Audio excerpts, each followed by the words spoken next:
గబ గబ వెళ్ళిపోయి తిన్నగా ఆ సరోవరం దగ్గరికి వెళ్ళి సుదర్శన చక్రాన్ని స్మరించి వెంటనే ఆ మొసలి మీదకి విడిచిపెట్టాడు.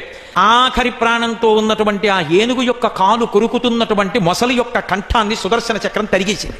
వెంటనే మొసలి మరణించి అందులోంచి హూ అన్న గంధర్వుడు బయటికి వచ్చాడు. ఏనుగు రక్షింపబడింది. విచిత్రం ఏమిటంటే మకరము అంటే సంస్కృతంలో మొసలి, మకరము అని పేరున్నవన్నీ పారిపోయాడు.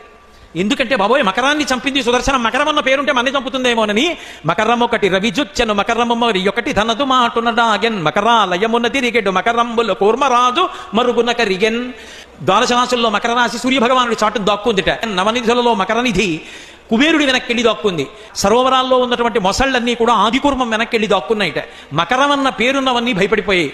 నడవలేక నీరసించి ఉన్న ఏనుగు దగ్గరికి వెళ్ళి దాని ఒళ్ళు తరిమి తొండం పట్టుకుని శ్రీ మహావిష్ణువు పైకి తీసుకొచ్చారు. ఆయన కరస్పర్శ తగలగానే అది మళ్ళీ విపరీతమైన బల